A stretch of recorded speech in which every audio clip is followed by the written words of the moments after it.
नवग्रह मङ्गलस्तोत्रं भास्वान् काश्यपगोत्रजोरुणरुचिः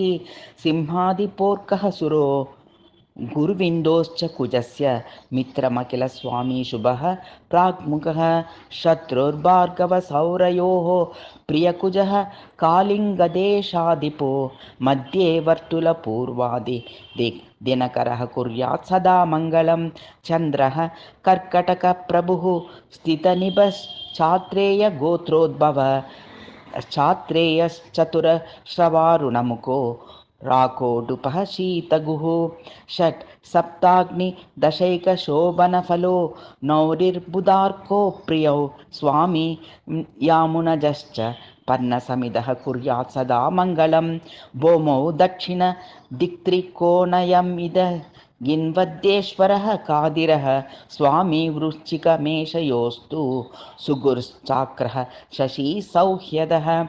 न्योरिः षट्त्रिफलप्रदश्च वासुदास्कन्दौ क्रमाद्येवते भारद्वाजकुलोद्वहो ऋणरुचिः कुर्यात् सदा मङ्गलं सौम्यः पीत उदङ्गमुख समिदपा मार्गोत्रिगोत्रोद्भवो बाणेशानादिशः सुह्यद्रविसुतः शान्तः सुतः शीतगोः कन्यायुग्मपतिर्दशाष्टतुरः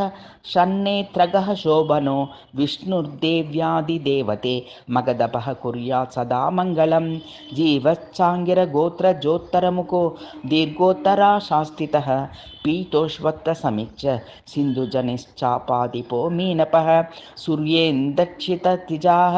प्रिया बुधसितौ शत्रुसमाश्चापरे सप्तद्वे नवपञ्चमे शुभकरः कुर्यात् सदा मङ्गलं शुक्रो भार्गवगोत्रदजः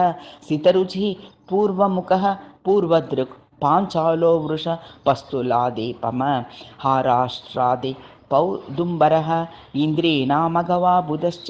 रविजो मित्रार्कचन्द्रावरी षष्ठाकाशविर्वचितो भुगुसुतः कुर्यात् सदा मङ्गलं मन्दः कृष्णनिभः शुभश्चित्तममुखः सौराष्ट्रपः काश्यपिः स्वामी नक्रसुकुम्भयोर्बुधसितौ मित्रौ